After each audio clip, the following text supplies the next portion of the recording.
With over 40 years experience in sailing, my next guest more than earns his title as a legend of the sport. Paul Cayard has competed at and often managed what is considered the top 3 disciplines of the sport: the Olympics, the America's Cup, and offshore round the world racing. Fitness has always been a huge part of his life, and it continues to be so in lockdown, where, as you'll see, he is also living his life in style. I'm actually using Karen's, my girlfriend's computer, because my camera's gotten screwed up over the days of using too much Zoom, so I had to buy a new computer. Oh, I see. You've been purchasing in lockdown. Yeah, when I saw Karen flashing up, I was like, now, who did I send this Zoom link to? Oh, it's so nice to see you, and thank you so much for your time. And good morning, I guess. You're in San Francisco? I'm in a place called Del Mar, California, which is San Diego. Ah, San Diego. So are we in your kitchen? We're in the kitchen. I mean, I would give you this background, but when I sit there, it's backlit badly. Yeah. You don't see my face, but it's beautiful out.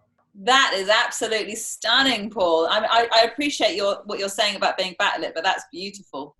Yeah. Do you want that? Do you want me to look like the Godfather? We call that the Godfather look when I do that.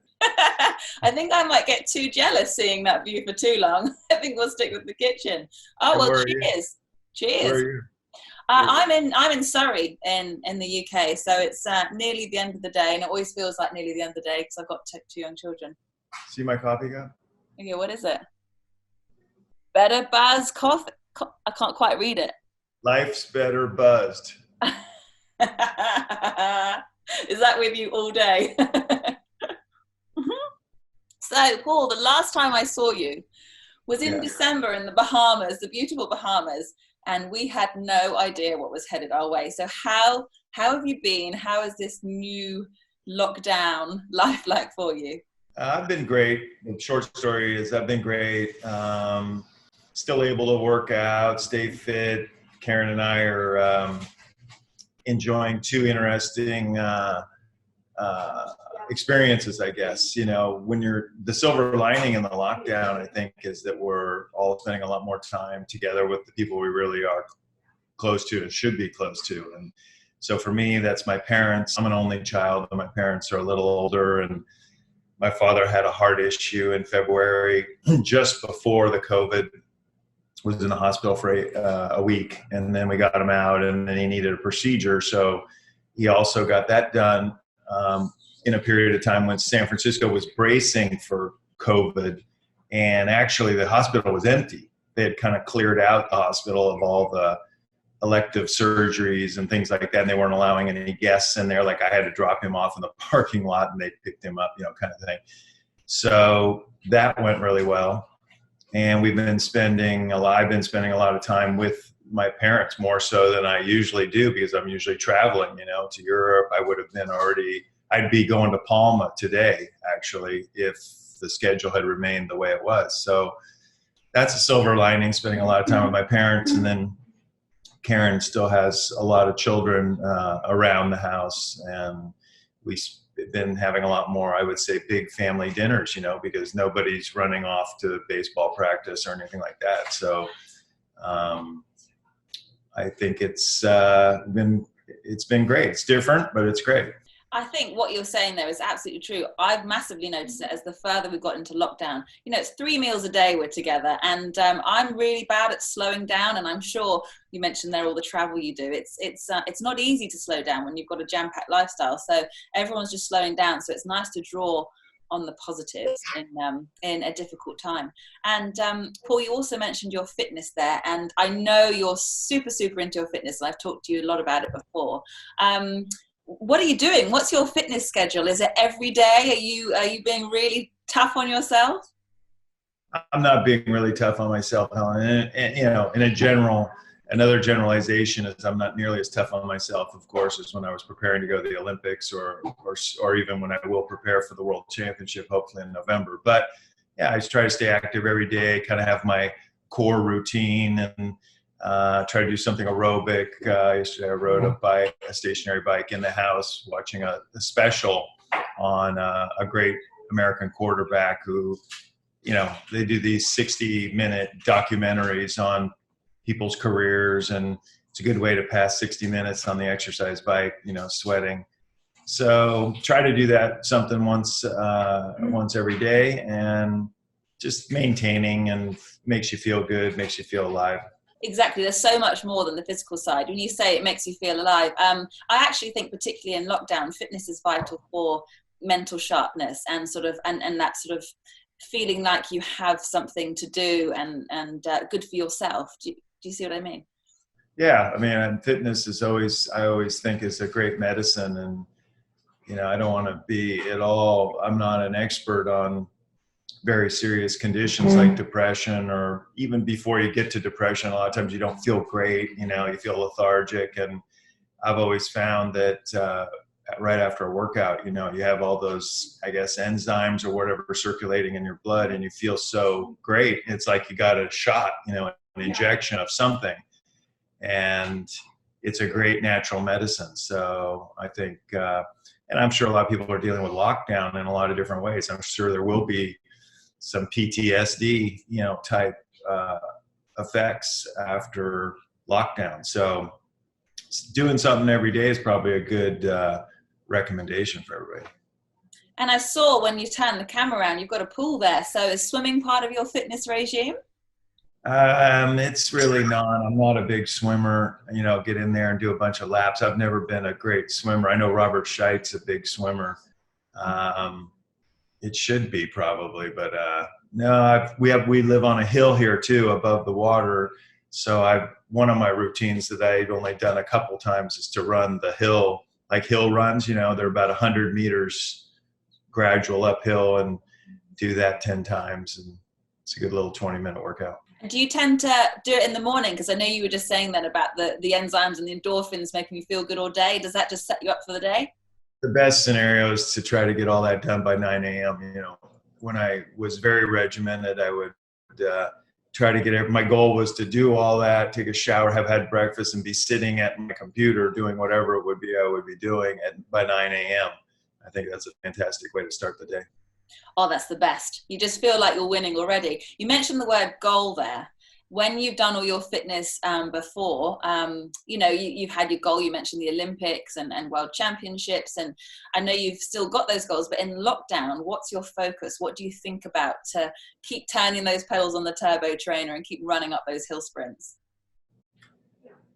I think when I'm doing it, I'm just thinking about myself, and I've been working out for probably 45 years, since I was 15. So it's just part of me. It's what makes me feel regular. And sometimes I'll give myself a Sunday or something off. It's like eating a big piece of cake, it's that same, I'm going to give myself a treat and take the day off, but I can't go too many days without feeling guilty. And I even feel it in my body. I just feel not as good as when I do it. So, as I said, I'm not killing myself out there, and I'm not building towards the Olympics where, you're putting in 2 or 3 hours a day working out.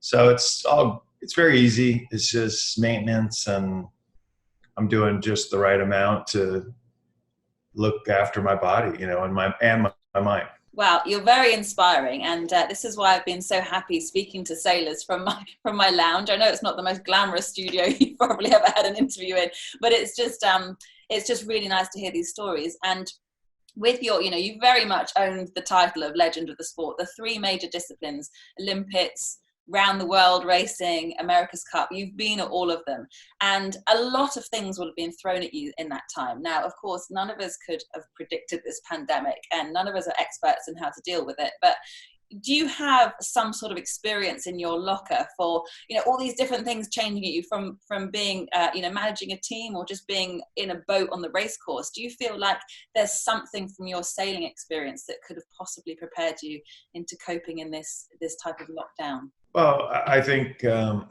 lockdown is, you could use the analogy of that happens a lot in around the world racing or offshore racing, which is, you get hit by a front. Usually, they're coming, which is a little different, but the getting through it part is kind of the same, which is you have a big change, and usually it's for a lot more wind. And so you have to shorten sail, and get your harnesses on and really get the boat set up to weather the storm. And that could be your life or your family and your housing situation. And then you're set up and you got a good routine and everybody's safe. And, you know, you're now going through kind of the lonely part of the experience, you know, out in the ocean when it starts blowing 40 and it kind of goes on for a day or two, you kind of realize you're just a very small speck in the middle of a giant ocean, and it can be lonely. Usually you have your teammates there with you, which could be your family in this case. And like I said, there's silver linings. I think some of our bonds with our families and kids is getting stronger through this. And anyway, you know that at some point, you know, the skies will clear a bit and the blue sky will come back out, and the wind will clock around and we'll be able to get the spinnaker up again, and we'll be peeling off some of that foul weather gear and enjoying a fat, you know, easier miles. So, and that will happen in the case of the COVID also. So we don't know exactly how and when, and that's kind of the same in sailing. You don't know exactly when it's going to happen, but you know it'll happen. So I think we're kind of in the worst, or maybe we've even slightly passed the worst. You see countries like Italy who got hit really hard, starting to open up a little bit. So, you know, the sky's not 100% overcast. There's little patches of blue starting to show up. So it's a pretty good analogy. And for me, I'm lucky to have experienced that, you know, in a sporting context. So it gives me perspective. That's a great analogy. Thank you. I really like that. And when you talk about the sporting aspect there, I know you've done a lot of traveling with sailing, whether you've been going to events or actually on the boat. And I know you love to fly. And what's filling this sort of sporting extreme void for you at the moment? Yeah, I guess, you know, that's unfortunate. They've even shut down. We like to play tennis and golf a little bit, and that's all been shut down up until this point in time. So what have we been doing for sports? We've been playing ping pong, and we've been playing pool. We have a pool table, and we have ping pong, and we have a very sophisticated college game here in the United States. It's called beer pong. And it's where you take 10 glasses of beer and you put them in a triangle at one end of the ping pong table and 10 at the other end. And you have teams, and you take a ping pong ball and you have to try to get the ping pong ball in the beer glass. And if you do, the other team has to drink the beer. So we've been having championships at that because we have a couple college graduates here in the family, and we have some aspiring high school kids that are trying to get to college. So we don't want them to go unprepared. So we're teaching them beer pong and pool. That is lessons in life. Yeah. So if you talk about sports, that's what we're into over here. And I can only imagine it's not going to be friendly competition, is it? It's going to get fierce. We're very competitive here. Nobody backs off, and and I'm getting told that we use water. Yeah, we do use water during the day with the 15-year-olds. I love that. But the athletic endeavor is the same. And it's ironic that the champion of the whole thing is a 25-year-old who just recently graduated from university. She's a girl, and she shoots left-handed, but she's damn good. She's very hard to beat. I love it. I love that voice in the background as well. Yeah, it's water in the day. Well, I guess I can share with you what's going on in our kitchen. We're running a classroom in here. Hi, everyone. Hey. Good morning. Hey, how are you? We've got seventh graders. We got seventh graders doing a math test over there. Oh, wow. I hope I'm not disturbing everyone. No. We got the gardeners out in the back making a lot of noise, so this is the quietest place, believe it or not. Oh, I see. Well, that's perfect. And so I was going to ask about hobbies, but it sounds like that might be hobbies. Or have you found any new hobbies you've been picking up whilst being at home? New hobbies. Well, I've refound an old hobby, which is picking up dog poop. We have 2 big Labradors and a little thing. What else have I been doing? Not really. I had to buy a new computer because my camera got broken. This is Karen's, but I got a new computer I'm going to set up today. I I've been flying my airplane, like you said. So my parents live in San Francisco, and I do too, and Karen lives down here. So that's been fun, just to go back and forth. It's a 2-hour trip in an airplane. It's a 7 or 8-hour drive. So they never shut down. I was kind of surprised the first time I did it. I thought, God, are they going to, start asking me questions like, where am I going and why am I going there? Never, no questions in general aviation. Sounds like an essential journey to me. Yeah, essential. Well, it is. I mean, it's family, and it's, my all elderly parents at one end of the line, and it's my life at the other end of the line. So need to go back and forth. I think it's great that you can do it, and you can still keep up something that you love. So what have you learned about yourself so far in lockdown? I don't know. I haven't really done a analysis of that yet. Maybe that'll come later down the line. I find myself coping just fine. I know a lot of people are stressed and getting cabin fever, and we're blessed. You saw the view we have here. We have a kind of a nice, very nice, we don't need to go anywhere. We have a pool, we have the sun, we look at the beach. So I don't have cabin fever too much. Maybe my background, maybe my background in my career, and like the analogy I just used about the boat and the storm and all that, keeps me, relatively calm, and I'm not overly stressed about it. I know we're going to get through it, and we've focused pretty hard on not interacting with a lot of other people. I think we've kept it pretty tight, considering we do have a pretty large group, but I don't know. I'm not worried about a lot. I am the chairman of our yacht club, St. Fran. That's another thing, I guess, what I probably spend most of my time on is the St. Francis Yacht Club. I spend about 30 hours a week working on that. I'm the chairman of the board. We let our general manager, go in January. We have an interim general manager, which is already a project to, do a search and find a new GM. And then we got hit with COVID. So that was tricky. We decided right away to give our employees the confidence and comfort of knowing that they would be paid through. We had to shut down on March 16th. And right away, the board of directors voted to pay our employees all the way through the end of April for 6 weeks, even though we were shut down and obviously having no operational income.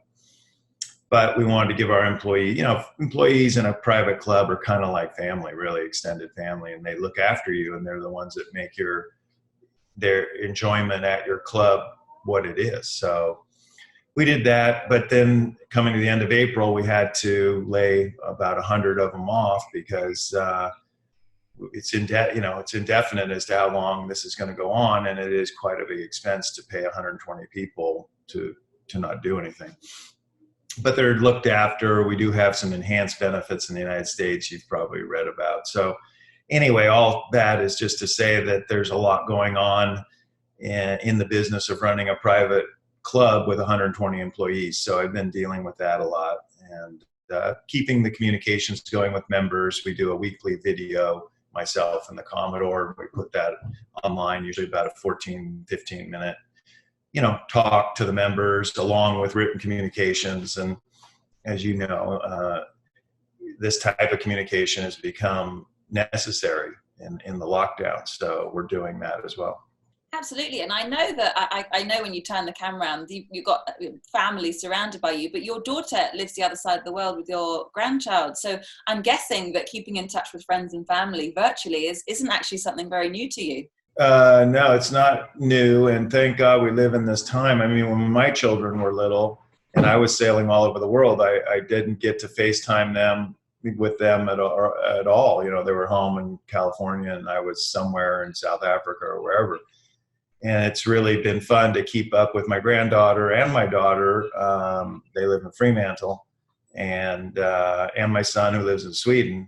All that is so much better nowadays due to the technology. So yeah, we're blessed for that.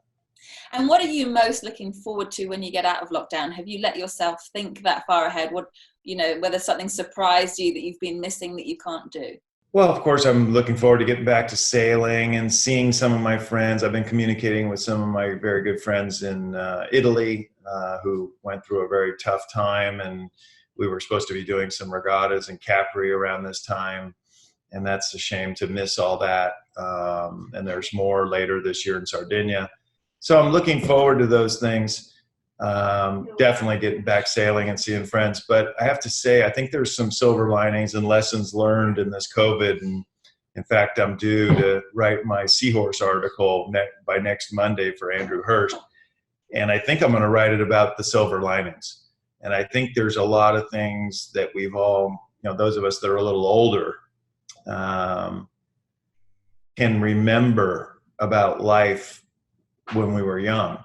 And our society, those of us who live in the Western world, I would say, who have the means, our lives have evolved so much, and we're so dependent on gadgets and vacations and trips. And, there was so much demand that they were able to make airplane tickets cheap so everybody could fly from England to Palma for the weekend. And, there's so much luxury and probably excess in our lives that we didn't really realize because, it just changed a little bit every day.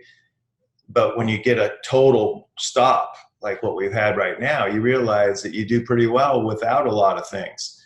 And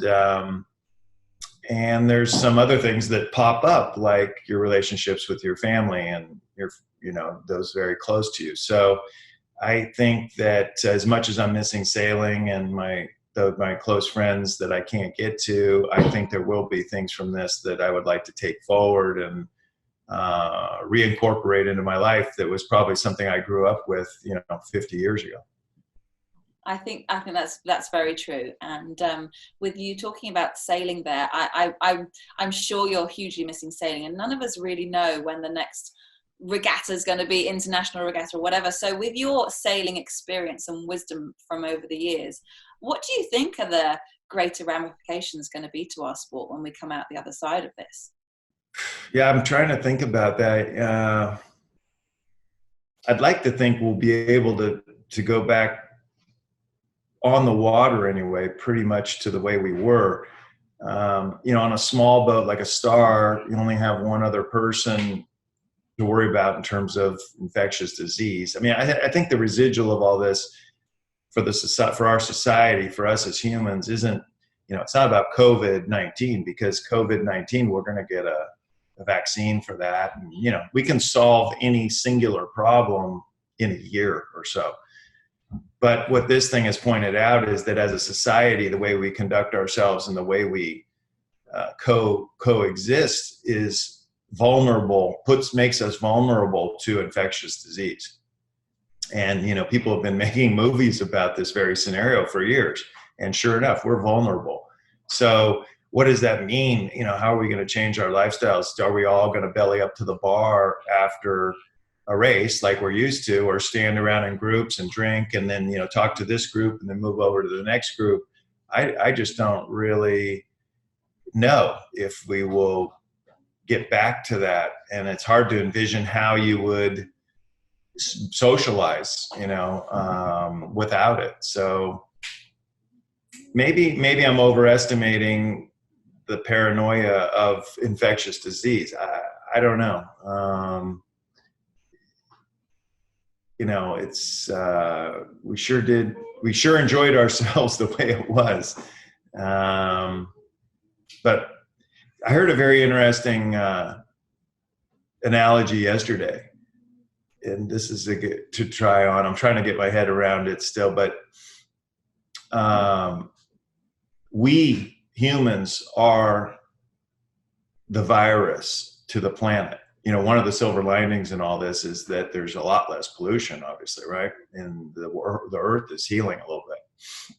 So what has actually happened here? Take yourself one whole level out and, get up on Venus somewhere and look down and go, okay, humans are a virus that attacked the planet Earth. And Mother Nature put COVID in there as the antidote, as a concept. So whether it's COVID or the next infectious disease, basically we were killing the earth, and the earth is trying to find a way to survive. And so, I mean, those are really big thoughts, and it's like, wow, we've spent 1,000 years getting to this type of civilization where, one of the details of it is that we belly up to the bar after a sailboat race. Then we're all real close together. I mean, are we going to be able to continue doing that? I don't know. I digress there a lot. Sorry. But back to the sailing. I mean, sailing has the benefit of being an outdoor sport, and, it's not like soccer or American football where you're, constantly in contact with the opponent. You're kind of on your boat and they're on their boat. I mean, the simplest case is a laser or a fin, a single person boat. There's really no risk in that for the competition itself. Now, sailing on a maxi boat with 20 others, again, I don't know how we all give each other the assurance that we're not going to infect the whole team. Those are big questions. I haven't figured it out. No, I think it's going to be one of those things we just have to figure out as we go along, isn't it? With all your time in lockdown, Paul, I know you've been very busy with St. Francis Yacht Club, but have you been doing any DIY? Have you been looking around the house thinking, I've got to do that, I need to do this? Have you been being a handyman around the house? I've done a few little chores, both here and in San Francisco. Every once in a while something creeps up and I get called into duty. I'm trying to think Karen, what did I do recently? I know I did something. Cleaning out the garage. Yeah, rearrange the garage. That's always a good one. We're finally able to get a car. Like most people, you can't get your cars in your garage, right? Because we were finally able to get one car in the garage. So that's a huge improvement. I did a very important home task, which was I don't know if you've ever been to the Soggy Dollar bar in Jost Van Dyke in British Virgin Islands. So it's a very famous bar down there in the British Virgin Islands. They have a game called the ring game, it must be called. So there's a hook on a wall and a ring hanging on a string. And the goal is to swing the string and land the ring right on the hook, right? Great drinking game. I mean, you can be there for hours drinking these things called painkillers. That's the home of the painkiller. Anyway, we bought one of these games when we were there last year. And so it was kind of sitting there and just hanging around. And we realized in COVID that we needed the ring game from the Soggy Dollar. So I had to engineer and cut some wood. I mean, it was a very entailed project, but I succeeded in putting the hook on the wall without damaging the wall. And we've been having ring championships, ring toss championships. So that was another handyman project. It involved wood cutting and a little bit of screwing things into the wall. We're making pizzas in the pizza oven. Anyway. I love it. I love the picture you're painting, and it sounds like you may be having a few more drinks than usual with all this beer pong and all these games. Oh, we planted roses on my deck in San Francisco. I have an apartment in San Francisco that I prided myself on not having one single living organism in the thing, because it's just, I've never lived, of course, I've had a family and I've had houses, and, you worry about the heat, the water, or shut the water off if you're gone for a long time. What about the garbage? What about the newspapers? I have an apartment in San Francisco where anytime I need to run to the airport, I just close the door. The only thing I have to remember to do is actually close the door. And I love that. And now Karen thought we needed some roses, so we bought 2 plants and put roses on the deck, and that's a huge responsibility for me now. I'm going to have to think about watering those darn things. As if it isn't stressful enough. Now you've got to add something else. It's stressful enough. Now I got somebody I've got to be responsible for out on the deck. And in the evenings, are you getting to relax watching anything good on TV? Well, we've been enjoying a great series over here. We've watched a few things. I mean, I watched that Tiger King thing once, and that was enough for me. That's the stupidest show I've ever seen. And unfortunately, it's a bad testament to the American society that thing's popular. I mean, that's crazy. But anyway, the one that's good that I like a lot, we're having a special on Michael Jordan right now, and The Last Dance. And I don't know if you guys get that in England, but you will. You know, it's awesome. And I grew up in that era. He's a little bit younger than me, 3 years younger. So for us to see that in the backstory, you know, the backstory on the whole thing and the acrimony a little bit with the management of the team and Michael, and you know, he's coming out to be quite a man of principle, you know, and if the coach, you know, he retired quite young. I mean, he was still very much in his prime. I mean, he's 13 years. I mean, Kobe Bryant played 20 years. He just said, you know what, if you don't have Phil Jackson there, I don't care. I'm just not going to play anymore.